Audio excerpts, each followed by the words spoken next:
नमस्कार दोस्तों, मैं एडवोकेट राकेश कुमार पुनः स्वागत करता हूं और एक बार फिर से हम बात करेंगे जो रूढ़िगत रास्ता है उसके संबंध में।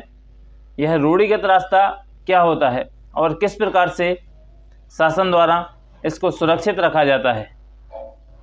यदि किसी दमंग व्यक्ति द्वारा रूढ़िगत रास्ते पर भी अवैध कब्जा किया जाता है, अवैध निर्माण कार्य किया जाता है या किसी अन्य प्रकार से रास्ते को रोका जाता है तो उसके खिलाफ भी हम कार्रवाई करवा सकते हैं। तो इसके लिए हम बात करेंगे कि संहिता में रूढ़िगत और सुखाचार के संबंध में किस प्रकार से प्रावधान किए गए हैं, जिसको हम विधिवत जानकारी लेंगे। तो सबसे पहले इस धारा के शीर्षक में प्रयुक्त शब्द सुखाचार कुछ भ्रम उत्पन्न कर सकता है, परंतु किसी धारा के उपबंधों का आशय समझने के लिए उसका शीर्षक किस सीमा तक ही उपयोगी होगा, यह उस संपूर्ण विधि को जानने के बाद ही पता चलेगा। जो मध्य प्रदेश साधारण खंड 1957 की धारा 4 में यह स्पष्ट करती है कि ये शीर्षक धारा के अंग नहीं होते, यानी कि यदि कोई भी शीर्षक इस आशय का किसी धारा में उल्लेख किया जाता है जो स्थायी रूप से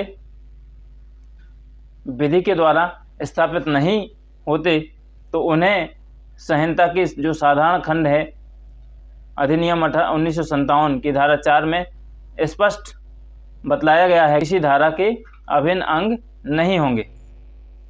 इसके बाद उपधारा 1 को देखने से यह स्पष्ट होता है कि मार्ग अथवा जल प्रवाह के विवाद रूढ़ि या पूर्व रूढ़ि के संदर्भ में तथा समस्त पक्षकारों की सुविधाओं का ध्यान में रखते हुए विनिश्चित किए जाएंगे। कोई भी मार्ग हो, कोई भी जल सरणी हो या किसी भी प्रकार का रास्ता हो, वह यदि विवाद उस स्थान पर बना हुआ है तो उसको समस्त पक्षकारों की उपस्थिति में समस्त पक्षकारों को सुने बगैर उस रास्ते का जो विवाद बना हुआ है निपटारा नहीं किया जा सकता। सभी पक्षकारों की उपस्थिति में विधिवत जांच करने के पश्चात ही रास्ते का विवाद खत्म हो सकता है।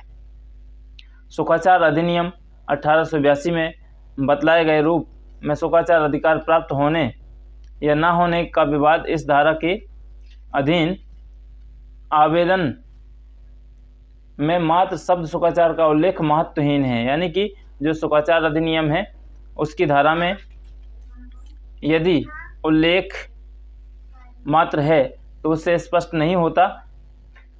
सबके बारे में जानकारी के लिए हमारे चैनल को सब्सक्राइब कर लीजिए। हम आपको बताएंगे किस प्रकार से दमंगों के खिलाफ कठोर कानूनी कार्रवाई की जाएगी। और बने रहिए हमारे साथ, दैनिक आपके नई नई जानकारियों के लिए हमारे चैनल को सब्सक्राइब कर लीजिए। धन्यवाद, मिलते हैं आपको अगले वीडियो में, तब तक के लिए शुक्रिया।